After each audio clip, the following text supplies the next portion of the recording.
どうも皆さんこんにちは。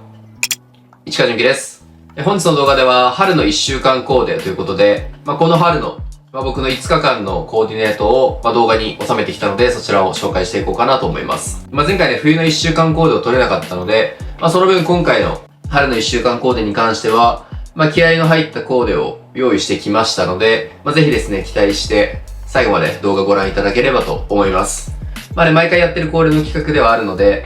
余計な説明はせずにね、早速1日目のコーディネートから順番に見ていこうと思います。1日目のスタイリングはこんな感じですね。ナードな雰囲気が結構強めなんですけど、無機質さだったりとか、未来感とか、あとは不気味さっていうものを、いろいろ混ぜ込んで、いまいち掴みどころのないちょっと不思議な感じにしてみたくて、そういうのを軸にコーディネートを組んでみました。着用アイテムを順番に説明していこうかなと思います。頭につけてるのが、これが Y3 のB2 ですね。このグレーとね、黒の配色がすごいバランスいい B2 を被ってます。つけてるヘッドホンが、これがソニーの昔のヘッドホンをつけてます。MDR-G61 っていう1990年代に発売されたヘッドホンなんですけれども、90年代なんだけど、この古さを感じさせない絶妙に新しさのあるデザインっていうのがすごく気に入ってて、このレトロフューチャーな感じが今回のコーディネートにすごい相性がいいなと思ったので、組み込んでみました。で、アウターに関しては、これがバレンシアガのフーディですね。結構最近のコレクションの、これもまたグレーのアイテムで、バレンシアガって言われなければバレンシアガってわからないような感じなんですけれども、この不思議なね、パーカーを着用しています。で、リュックが、これがクリス・バーン・アッシュとイーストパックのコラボのリュックを背負ってて、ボストンバッグにもなる 2way 仕様のリュックなんですけれども、今回はリュックとして背負ってるっていう感じです。コンパクトめなリュックを合わせるわけじゃなくて、こういう大きめなリュックを、あえてやぼったく背負ってるっていう感じです。で、このインナーの T シャツは、モアローラとマーク・ジェイコブスのコラボの T シャツを着てます。結構ね、攻めたデザインなんですけれども、このね、毒々しい感じが、今回のコーディネートではすごいアクセントになってて、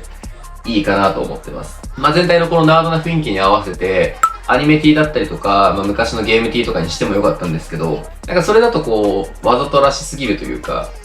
コスプレっぽくなっちゃうかなと思ったので、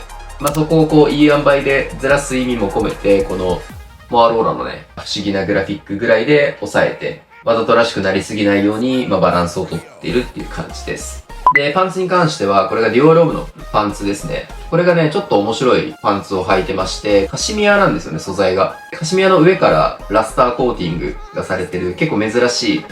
パンツを着用してます。僕が持ってるね、他のラスター、黒とか青のラスターだったりとか、あとはコーティングのデストロイのね、デニムとか、いろいろ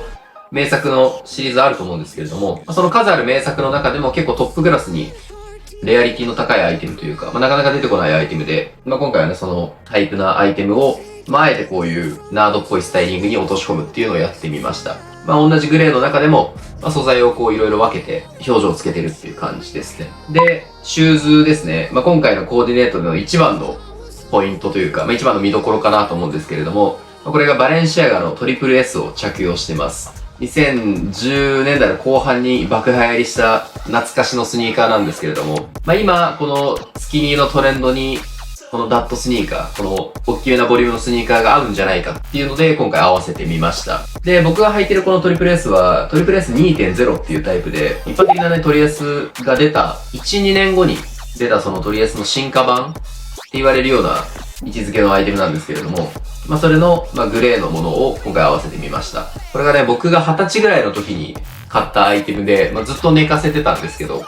ついにね、タイミングが来たということで、久しぶりに履いております。トリエスって当時、ジャストレングスで合わせる合わせか、もしくはこう、ワイドなパンツを溜めて履く合わせしかなくて、意外とこのスキニーの裾を溜めて履く合わせっていうのを、海外のラッパーとかはやってる人はちょこちょこいたんですけど、実際にこうリアルでそれを見ることはなかったので、今改めてこういう履き方をしたらすごくかっこいいんじゃないかなっていうので、2000年代初期頃のディオールのこの裾を溜める履き方と、2010年代後期のバレンシアガのダットスニーカーが、今2026年でここが交差するっていうのが、すごい面白いんじゃないのかなと思ってます。結構この下半身の合わせはかなり僕的に気に入ってますね。こう全体のね、コーディネートのイメージとしては、ちょっとこう、小ダサい感じ、ちょっと無頓着な感じっていうのを出したくて、逆の方向でバランスをとってるっていうようなコーディネートになってますね。その中でも、ちゃんとかっこよさだったりとか、こうイケてる感じっていうのも保ちたかったので、この全体のバランス感ありそうでないようなサイズ感にしたり、使う小物を、ちゃんとこだわったりっていうのを意識してますね。で、僕が前に紹介してる危うい系のノリっていうのも、これに通ずるものがあると思っていて、僕が言ってた危うい系っていうのは、ヒップホップカルチャーならではのこう、怖さというか、凶暴さみたいなので危ういっていうニュアンスとして表現したんですけど、これもこれで、別の危うさがあると思ってて、何を考えてるかわからない、ナードならではのイケてる感じ、危うさが僕はあると思ってて、この表現っていうのは、海外の人にはないもの、日本特有の文化だと僕は思ってるので、僕が好きなスタイリングで、かつ今の時代にも合う提案ということで、結構これは自分の中で満足してるスタイリングかなと思います。ということで1日目のスタイリングはこんな感じでした。続いて2日目のスタイリングはこちらになります。さっきはね、結構不思議なスタイリングだったんですけれども、これはちょっとさっきと打って変わって、結構クラシックテイスト、割とちょっとスクールライクな感じっていうのを意識してコーディネートを組んでみました。着用アイテム順番に説明していこうかなと思います。まずね、着用しているこのアウターコートが、これが2000年代初期頃のプラダのコートですね。でね、最近はこういうコートを着るってなったら、短丈とかロングじゃない、この絶妙な丈感のミドル丈のコートっていうのをすごい気分で、中でもかなり細身な、身幅が細いものっていうのを着たくて、今回それをね、コーディネートに入れてみました。最近の26年秋冬のプラダとか、割とこのテンション感に近いのかなと思います。昔のプラダでもね、こんぐらいの丈感のコートのスタイルとかあったりするんですけれども、あとはこの半端丈のコートのスタイリングを参考にするってなったら、2008年の秋冬頃のバーバリーとかも割とこれに近いのかなと思います。そこら辺とかもね、ちょっと意識しながらコーディネートを組んだって感じですね。インナーに関してはですね、これがね、ニットに見えるんですけれども、これはトロンプリューダマシエのデザインになってまして、スウェットですね、ジバンシーのスウェットを着てます。シーズンが2014年頃かな。14年の秋冬とかだったと思います。このグラフィックが特徴的なアイテムで、全体的にね、アーガイル柄なんですけれども、その上に、コラージュというか、写真がデザインで乗っかってるっていう、この時代のね、リカルド・ティッシュのジバンシーらしいアイテムを着用しております。インナーにはね、プラダのシャツを入れてるんですけれども、襟の部分をね、片方出して、このグラフィックが反対側にあるので、それの反対側の襟を出して、左右で、一応バランスをとってるっていう感じですね。今年はね、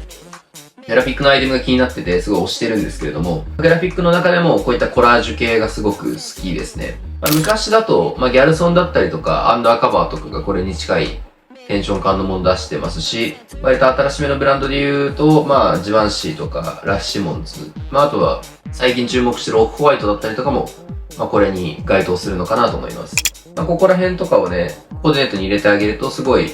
今っぽい着こなしになっていくんじゃないのかなっていう感じです。バッグが、これがね、ビビアン・ウエストウッドのレザーのバッグを背負ってるんですけれども、縦が長いアイラインのシルエットに邪魔しないバランス感、ボリューム感のバッグということで、結構ね、この縦長のレザーのバッグを、紐を結構長めにして背負ってるっていう感じですね。で、パンツに関しては、これがね、バイタルのスラックスオプティモなんですけれども、前ね、グレーのタイプ紹介したと思うんですけれども、あれがね、すごい個人的に気に入ってて、黒バージョンも欲しいなっていうので、黒バージョンも作りまして、今回それを履いてます。で、スラックスに関しては、ジャストでね、今までみたいに綺麗めに履くってよりかは、どこか抜け感だったりとか、ラフさみたいなのが欲しいなと思ってはいるので、腰をちょっと落として履いて、裾をね、ワンクッションぐらい溜めて、あえて崩して履いてるっていう感じです。このね、グラフィック系の、中でもこういうコラージュ系のアイテムは、クラシックなね、カチッとした合わせってよりかは、こんぐらい着崩した感じの方が、親和性は高いのかなと思っています。で、シューズに関しては、これはプラダのね、ベルトのディテールのレザーのシューズを履いております。結構ね、コバが張ったデザインなんですけれども、足元にもぽってりとしたね、ボリュームを持たせたかったので、このプラダのレザーのシューズを選びました。全体的なスタイリングのイメージとしては結構綺麗めなバランス感で固めてはいるんですけれども、インナーのシャツを出してあげたりとか、あとは、このグラフィック系のね、アイテムを着たり、スラックスをちょっと落として履いたりだとかして、綺麗すぎないような、カジュアルと綺麗の中だったら、まあ、綺麗め寄りなんだけれども、まあ、カジュアルにはちょっと振ってるよっていうような、まあ、そのリラックス感のあるスクールテイストのノリっていうのをやってます。ということで、2日目のスタイリングは、まあ、クラシックをベースに、ちょっとスクールライクなね、ノリを反映させたというようなスタイリングでした。続いて3日目のスタイリングはこちらになります。さっきはもうクラシックなスタイルだったんですけれども、まあ、今回はね、こう、真逆のね、ストリート色強めなスタイリングを組んでおります。結構ね、ストリートの中でも派手というか、カラースニーカーを使ったりして、結構ド派手なね、攻めたコーディネートをしてるんですけれども、まあ、これについても、アイテムで詳細一つずつ紹介していこうかなと思います。まず着てるこのアウターですね、デニムジャケットが、これが昔のバレンシアガの、デニムジャケットを着ております。で、これはね、当時僕が学生の時に、いろんなね、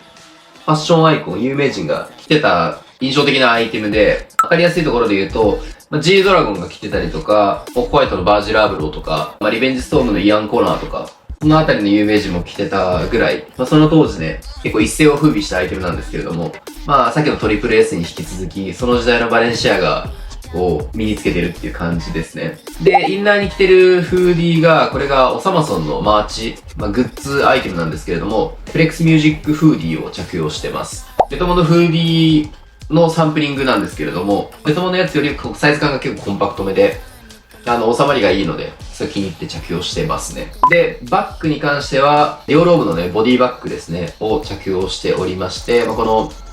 デニムジャケットとフーディーに対してこのちっちゃいバッグをつけるっていう、ちょっとヤンキーっぽい合わせなんですけれども、今回それをやってみたっていう感じですね。で、この黒のフーディーに対して、青のデニムジャケットを合わせって、僕が高校生ぐらいの時にめちゃくちゃ流行った合わせなんですけど、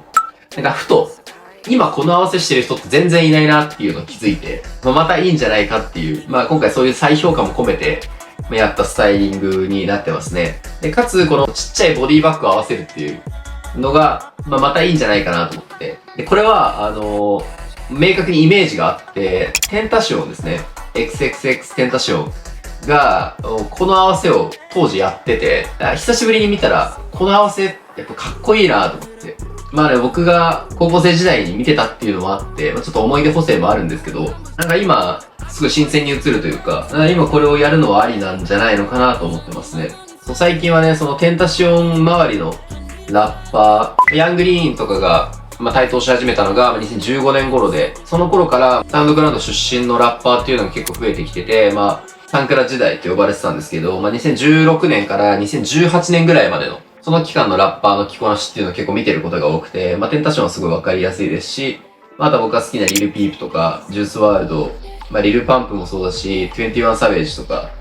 デンゼルカリーとかもそうだし、まだアングラの側にいたリルージバートとか、スモークパープとか、これに近いノリなんですけど、なんかそのあたりのラッパーたちの着こなしを最近はまた改めてチェックしてることが多くて、そういうのを見てますね。あの時代のみんなの着こなしってすごい大味で、ざっくりした着こなしが多いんですけど、逆にそれが今すごい惹かれるというか、自分のね、当時の思い出とかもありなんですけど、あんぐらいざっくりした着こなしがやっぱ良かったなっていうので、またやってるわけなんですけど、で、パンツに関しては、これが、ディオロームの2007年のコーティングのパンツですね。スキニーデニムを履いてます。で、足元ですね。足元が、ナイキのね、エアフォースワン。真っ赤なエアフォースワンを履いてみました。最近ね、なんかこの、原色寄りのカラーシューズ、カラースニーカーっていうのがすごく気になってて、マルジェラのフューチャーとか、バレンシアガのアリーナとか、あとはもっと直近で言うと、マデムナのグッチでも、こういう赤のね、カラーシューズが出てたりとかしてて、そういうのがあり、カラースニーカーを履きたいなと思って履いてみました。で、実際このカラーシューズの合わせ、やっぱ2016年代とか、ちょうど10年前にもすごく流行った着こなしではあって、その当時のラッパーとかみんなカラースニーカー履いたりしてたんで、改めて履いてもいいんじゃないかなっていうので、今回合わせてみましたね。で、エアフォースワンってこのスキニーとの相性がすごい良くて、足首の部分が結構うまく溜まってくれるので、そういうバランス感もあり、今回はこのナイキのエアフォースワンを採用しております。で、この時代のスタイルに関しては、僕がファッションを好きになった、中学から高校生ぐらいのタイミングとやっぱ重なってて、で実際にこの着こなし、これともうほぼ近いバランス感を僕高校生の時にやってて、下手したらこう自分の高校生の時の服装を参考に逆に自分がコーディネート組むぐらいなんですけど、昔の自分と重なるっていうので、なんかすごいエモーショナルな感じになるというか、そういう気持ちもあって、結構このコーディネートは個人的に思い入れがありますね。ということで、3日目のコーディネートはこんな感じで、僕のね、過去も含めながらですけれども、昔のコーディネートの中にも、新しさを見出していこうぜっていうようなスタイリングでした。で、続いては4日目のスタイリングになります。4日目に関しても、いつも通りね、ちょっと雰囲気を変えてみてはいるんですけれども、ストリートベースではあるんですけれども、3日目とはまた違ったストリートスタイルっていうのを組んでみました。着用アイテムを、順番に説明していこうかなと思います。まずヘッドピースですね。これが KDG のキャップを被っております。昔ね、動画で紹介して、一回もね、動画で映したことはなかったかなと思うんですけれども、初めてね、コーデに使ってみました。で、アウターがユーロの古着なんですけれども、ツイードボンバーみたいな、ちょっとこうふっくらとした、丸みのあるシルエットのジャケットを着ております。ね、この古着でちょっとこうやぼったい感じというか、抜け感みたいなのを表現しております。で、インナーに関しては、これがフットバイエアーの昔の T シャツですね。コラージュ、グラフィックなんですけれども、の T シャツを着ております。で、インナーには、ロン T レイヤードしてて、ホムデギャルソン・ムプリスのロン T をレイヤードさせてます。ね、このフットバイエアーが持つ、モードストリートな雰囲気っていうのを、モード軸に振らずに、ストリートな方向性に寄せて、コーディネートを組んでるっていう感じですね。最近ね、ロン T に対して半袖の T シャツをレイヤードする合わせって結構増えてきていて、一番多いのは、去年の動画で話したみたいに古着ベースの、ああいうニュアンスっぽい色味のレイヤードが多いかなと思うんですけれども、今回はあえてちょっとこう、パキついた、黒白のモノトーンのレイヤードをしてみました。古着派生のグラフィックのアイテムであれば、古着っぽい、ニュアンスっぽい色味のレイヤードがいいかなと思うんですけれども、こういう2010年代以降のフットバイエアーとかジバンシーとかオフホワイトとかあのあたりのブランドに関しては、こんぐらいパキついたレイヤードをしてあげるのがいいのかなと思ってます。で、パンツなんですけれども、これがですね、ディッキーズの874を履いております。で、これが、USA 製ですね、US 規格のものを履いてます。日本製とかとちょっと違って若干細めの作りなんで、やっぱシルエットがすごい綺麗ですね。で、今回このディッキーズの874はサイズ結構こだわってて、一般的にね、こういう874とかは、ゆるっとね、ダボっと履くのが定番かなと思うんですけれども、あえてこのウエストを結構細めにして、寸法をギリギリ攻めて履いてますね。ウエストが30で、レングス32で履いてますね。で、USA 製のディッキーズは、後ろのセンターループが一箇所だけ細くなってるのが結構特徴なんですよね。で、ここが縫われてて、ここを縫い目をほどくと、1インチか2インチぐらい広くできるんですけど、今回ちょっと裾、腰履きして履きたかったので、広めにとって、若干落として履いてるっていう感じですね。こんぐらい細めに履いてあげると、シルエットがすごく綺麗に出るので、こういう細めに履く履き方、あんまやってる人いないと思うんで、こういう履き方結構おすすめです。で、足元に関しては、バレンシアガのサッカーですね。スパイクなんですけれども、これを履いてます。このね、スニーカーは結構僕がね、割と気に入ってるスニーカーの一つで、程よいスポーティーさというか、スポーティーベースのストリート感を加えられるアイテムとして、結構気に入ってるシューズですね。で、今回はね、どうしてもこのチノパンを使ったコーディネートをしてみたいなっていうのがベースにあって、僕的に、チノパンを、こういうストリートベースじゃなくて、綺麗めに合わせるのは結構やっぱ難しいと思ってて、ラルフローレンみたいにちょっとこうクラシックなね、IB っぽい感じになりがち。別のね、モード軸で合わせるとしても、やっぱあれをベースに、やっぱこうバレンシアガみたいにちょっとナードっぽいニュアンスを入れないとかっこよく消化させることって難しいなと思ってるので、なので今回はそういうモードとかクラシックな方向には振らずに、ストリートベース、モードっぽいイメージもちろんあるんですけど、割とストリートに寄ったスタイリングで、スケーターっぽい感じですね。で、バランスを取ることにしました。ちょっとダサくなりそうなバランス感の時には、あえてこう変なアイテム、バレンシアガのサッカーだったりとか、このフットバイエアとかね、こういう強いアイテムを持ってくると、そこで打ち消し合うことができるので、そこでなんとかこうバランスを取ってっていう感じですかね。で、今回ね、リュックに関しては、アレキサンダー1のね、レザーのリュックを背負ってるんですけれども、これでもね、コーディネートに説得力を持たせる、レザーで締めて、バランスを取ってっていう感じですかね。ストーリーとかも出したかったのでリュックを持ってくるんですけれども、普通のコットン地とかにすると、カジュアルすぎるかなと思ったんで、あえてこの、バレンシアガのね、サッカーと、素材が合うレザーのアレキサンダー1のリュックを背負って、素材で締めて、バランスをとってるよっていう感じですかね。やっぱりね、このフットバイエアーの持つこの独特なこのユース感というか、僕がフットバイエアーに対して過剰にいい印象を持ちすぎなのかもしれないですけど、なんかこのフットバイエアーってすごい独特なイケてる雰囲気というか、シュプリームとすごく近いんですけど、なんかこれ着とけばなんか説得力あるっしょみたいな、そういうアイテムだと思ってて、